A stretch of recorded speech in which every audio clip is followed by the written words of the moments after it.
अब कुछ बात करते हैं पाकिस्तान की सियासत की। पाकिस्तान का सियासी मतला अबर आलूद है। कहीं मेहरबानियों की बारिश हो रही है तो कहीं गुस्से की तूफानी आंधी जो है वो चल रही है। पीटीआई के रहनुमा रोजाना की बुनियाद पर इसे छोड़ते जा रहे हैं। कुछ रहनुमा बहरहाल अभी तक डटे हुए हैं, लेकिन कुछ जो हैं वो तेज हवाओं के झोंके की तरह उड़ते चले जा रहे हैं बाहर की तरफ। जमान पार की रौनकों की बात करें तो वो उस तरह से नहीं है जिस तरह से हुआ करती थी। यूं लगता है जैसे इमरान खान साहब अपनी रिहाइश गाह में ही नजर बंद होकर रह गए हैं। बार बार मुज़ाकरात की दावत भी वो दे रहे हैं, लेकिन हुकूमती रहनुमा जो हैं उन्हें 9 मई के वाक़यात याद दिलाते हैं या शराइत रखते हैं कि भाई माफ़ी मांगे 9 मई के वाक़यात पर, 9 मई के जो वाक़यात हैं उन पर। साथ ही साथ पीटीआई पर पाबंदी की बातें भी चल रही हैं। इमरान खान साहब की नाअहली गिरफ्तारी के इम्कानात पर भी गुफ्तगू जो हो रही है। और दूसरी जानिब पीटीआई के हज़ारों कारकुनान जेल में कैद हैं। ख़वातीन के हवाले से राना सनाउल्लाह साहब की बड़ी तशवीशनाक प्रेस कॉन्फ्रेंसेस जो हैं वो रात के साढ़े 12 बजे मिडनाइट को हो रही हैं। और सारे सोशल मीडिया पर उस बात की एक ही जो है वो शोर मचा हुआ है कि भाई ये किसी किस्म का कोई कवर अप लग रहा है। ये ऐसा हो नहीं सकता कि राना साहब बगैर किसी वजह के इस किस्म की ऐसी हंगामी प्रेस कॉन्फ्रेंस करें जिसमें उनका चेहरा और उनके अल्फाज एक दूसरे का साथ नहीं दे रहे।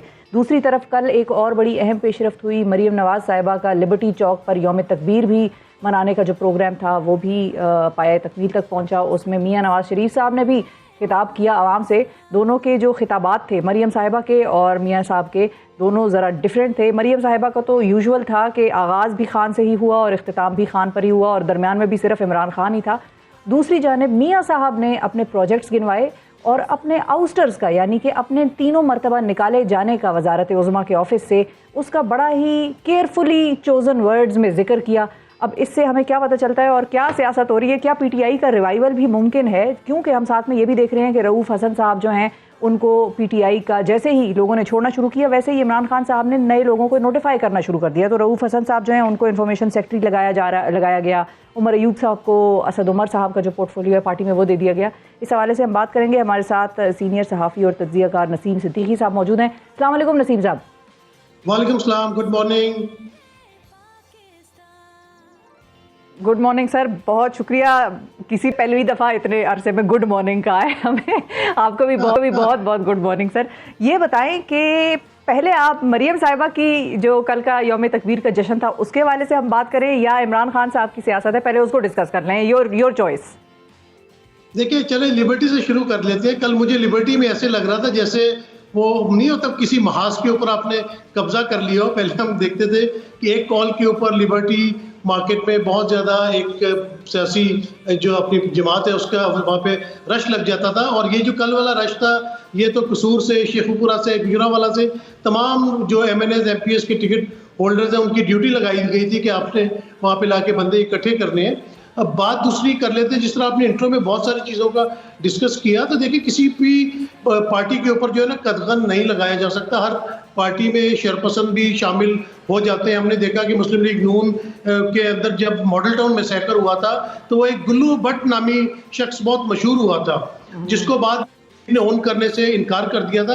और उसने किस तरह से हम गाड़ियां तोड़ी थी, गाड़ियों के शीशे तोड़े थे। तो हर जमात में इस किस्म के लोग होते हैं। 9 मई के वाकयात की कोई भी ज़ीशऊर पाकिस्तानी जो है वो उसके पजीराई नहीं कर सकता, बल्कि हर बंदा जो है उसकी मज़म्मत कर रहा है। और ऐसा नहीं होना चाहिए। तो ये शहीद जो है और जो पाक फौज है ये हमारे मुहाफिज हैं। जब हम रात को सुकून से सोते हैं तो ये उस वक्त हमारी हिफाजत फरमा रहे होते हैं। लेकिन बात यह है कि जब बड़े क्राउड्स होते हैं उसमें आपको बहुत सारी चीज़ें डायग्नोस करनी पड़ती हैं कि कौन शरपसंद था, कौन उसमें शामिल हुआ। अगर 3-4 हज़ार लोग उसमें शामिल थे, आप 1500 को सज़ा देते हैं तो आप करोड़ों की पार्टी को तो बैन नहीं कर सकते। और दूसरा, आपको इन वजूहात के ऊपर भी काम करना पड़ेगा कि आवाम के अंदर इतना गुस्सा किस बात से था। मैंने तो देखा है कि जब 1 साल हो गया PDM की हुकूमत को आए हुए और जो महंगाई जिस नहज पे पहुंच गई है, लोगों के पास बच्चों को देने को फीस नहीं है, 2 वक्त की रोटी नहीं खा सकते, मीडियोकर बिल्कुल तबाह होकर रह गए हैं, बेरोजगारी बढ़ गई है। तो ये एक एंगर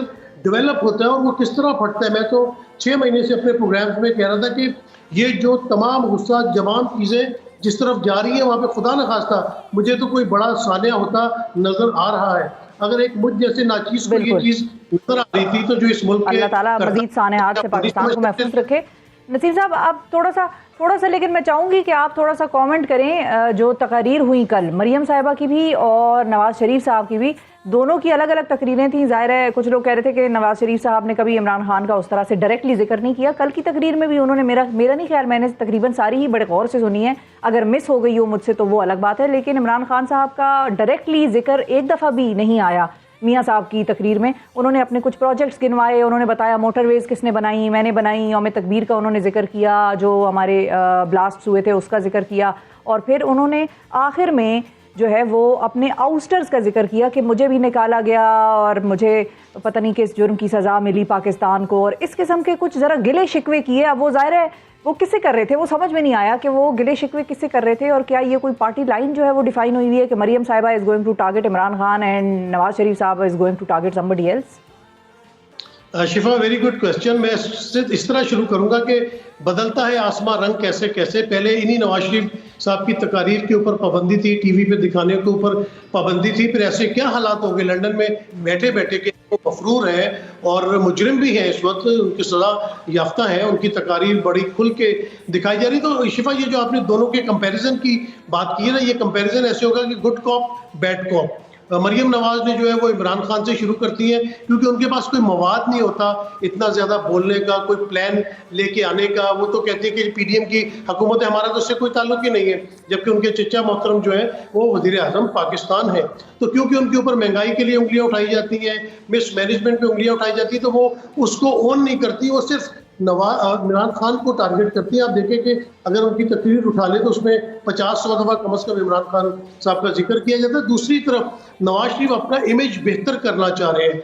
अब वो 9 मई के वाकयात को इस तरह इस्तेमाल करना चाह रहे हैं कि उनकी जो क्रेडिबिलिटी है, उनकी जो सियासी साख है, वो बहाल हो सके। हालांकि इस तरह के इल्जामात तो पहले भी जो सियासी पार्टियों उन पर लगती रही। इन्हीं नवाज शरीफ के ऊपर जहाज अगवा करने का इल्जाम था, दहशतगर्दी के मुकदमात पे गद्दार पाकिस्तान कहा गया। इसी तरह पीपल्स पार्टी के ऊपर बड़ी सुप्रीम कोर्ट का सर, वो सुप्रीम कोर्ट का हमला, जी वो सुप्रीम कोर्ट का हमला है, उसके अलावा पार्टी का भी वो जहाज अगवा वाला सिलसिला था। जिस तरह पीपल्स पार्टी का वो जहाज अगवा हुआ था, फिर उसको अल-जुल्फ़िकार तंजीम का नाम दिया गया।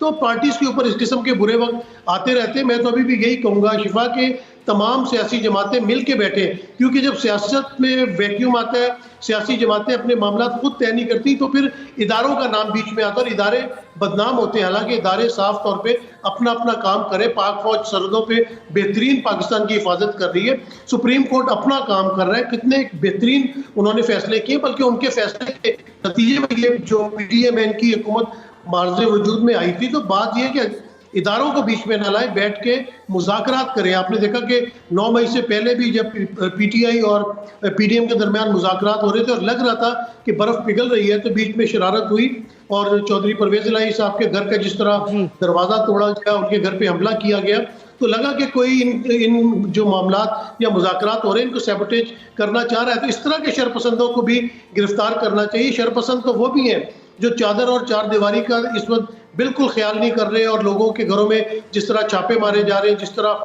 औरतों की तस्लील हो रही है, जिस तरह औरतों को सड़कों पे घसीटा जा रहा है, तो ये तमाम मामलात को देखना चाहिए। जब इस किस्म के मामलात पूरे मुल्क में फैल जाए तो फिर एक वो लावा बन जाता है और वो लावा किसी भी सूरत में जो है वो निकल सकता है और उससे फिर मुल्क का ही नुकसान होता है। जिस तरह 1970 में आपने देखा कि सियासतदानों की जब आपस के मामलात तय नहीं हुए तो हमें आधा मुल्क खोना पड़ गया।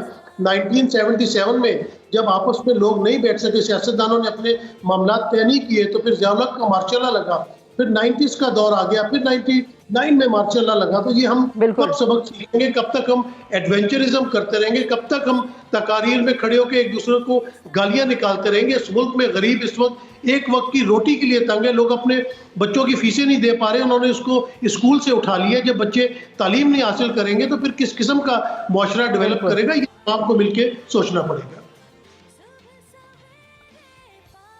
अच्छा नसीम साहब, ये भी बताइए कि इमरान खान साहब से की पार्टी से लोग जाने लग गए और मतलब कहते हैं ना कि वो फ्लॉक्स में, वो जिसको कहते हैं ना, उनमें जाने लग गए, मतलब गुच्छम गुच्छा जिसको हम कहेंगे, या पता नहीं कौन सा लफ्ज़ मैं इसके लिए इस्तेमाल करूँ, आप मेरी रहनुमाई कीजिएगा। जाने लग गए एक तरफ, और दूसरी तरफ इमरान खान साहब से सहाफ़ियों की मुलाकात हुई, वो कहते हैं वो बड़े कॉन्फिडेंट हैं, बड़े वो स्ट्रेस फ्री नज़र आ रहे थे। कोई सहाफ़ी कहता है वो प्रेशर में अच्छा खेलते हैं, कोई कह, अच्छा फिर आगे हमने देखा जो डेवलपमेंट्स हुई उसके बाद ये हुई कि उमर अयूब साहब को असद उमर की जगह जो है वो पार्टी का सेक्रेटरी जनरल मुंतखब एक तरह से लगा दिया गया, मुकर्रर कर दिया गया। दूसरी तरफ रऊफ हसन साहब को इंफॉर्मेशन सेक्रेटरी लगा दिया गया। तो क्या ये पीटीआई साथ साथ अपना रिवाइवल भी करती जा रही है, या ये कोई टैक्टिक ऐसी है कि ये दिखा रहे हैं कि भाई we are not under pressure? वो गुच्छम गुच्छा का तो अगर आप कहें ना जौक दर जौक छोड़ते चले जा रहे तो बेहतर लफ्ज होगा। अच्छा, दूसरी तरफ जौक दर जौक, बिल्कुल बिल्कुल दर जौक दर जौक। जी, काफी आपने सवाल की मैं बारी बारी जवाब locks of a feather fly together वाला था। ये जो छोड़ के जा रहे हैं, ये इनसे छोड़ने का कहा जा रहा है। ये तो जब थोड़ी सी गर्द थमेगी, तूफान थमेगा, तो फिर पता चलेगा कि लोगों अच्छा, के नसीम ऊपर साहब, क्या ये जो तैनातियां हैं पीटीआई में, ये रिवाइवल शुरू हो गया पीटीआई का, या ये सिर्फ एक टैक्टिक है दिखाने के लिए कि हमें अभी प्रेशर में नहीं डाला जा सकता? एक और लफ्ज भी है, जैसे आपने देखा कि साइबेरिया में ठंड शुरू होती है तो मौसमी परिंदे जो है वो दूसरी तरफ उड़ना शुरू कर देते हैं। बात यह है कि आप देखें कि जो लोग छोड़ रहे हैं पार्टी या प्रेस कॉन्फ्रेंसेस कर रहे हैं, उसके बारे में मैं क्या कहूँगा, आप जस्टिस गुरु औरंगजेब जो जस्टिस है वहाँ के अपना इस्लामाबाद हाई कोर्ट के जस्टिस है, उन्होंने जो कहा है आप वो देख लें कि वो किस तरह उन्होंने बात की है कि जो जमानत पे तो कोई रिहा हो नहीं रहा है, तो आप ऐसे करें कि प्रेस कॉन्फ्रेंस कर लें प्रेस क्लब में जाके। तो ये तो जब हालात संभलेंगे तो पता चलेगा कि किसके ऊपर कितना प्रेशर मौजूद था और किस तरह उनको पार्टी छोड़नी पड़ी। दूसरी आपने जिस तरह बात की कि उन्होंने अपना नई पार्टी के वर्कर्स जो है उनको तैनात करते जा रहे हैं, तो उसमें जैसे रऊफ हसन साहब को उन्होंने इंफॉर्मेशन सेक्रेटरी रखा है, तो डेफिनेटली जब आपकी टीम में लोग जख्मी होना शुरू हो जाते हैं, खान साहब को बहुत ज्यादा तजुर्बा है, तो उन्होंने रिजर्व खिलाड़ी रखे होते हैं, उनको लाके आपने अपना मामला तो चलाना ही है, क्योंकि मुश्किल वक्त तो आते हैं। अच्छा, जिस तरह खान साहब के नर्व्स की बात की थी, मैं आपको ये बताऊं कि जिस तरह पिछले दिनों एक बड़ी ही मज़ाका फेस किस्म की प्रेस कॉन्फ्रेंस हुई थी हमारे जो हेल्थ मिनिस्टर है उनकी तरफ से, उसमें आप देखें कि इमरान खान साहब के ऊपर कितना प्रेशर था।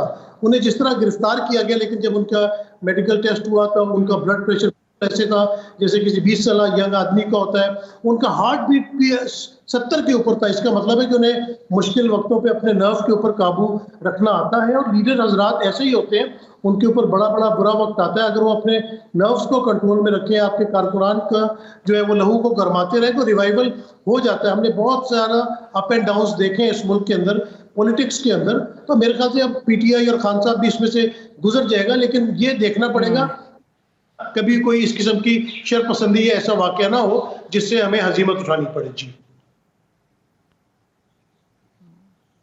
बिल्कुल सही है, बहुत शुक्रिया अदा करेंगे नसीम सिद्दीकी साहब हमारे साथ मौजूद, और पाकिस्तान की जो अबर आलूद किस्म की सियासत है जिसके कि बादल छट नहीं रहे हैं उसके हवाले से बात हो रही थी।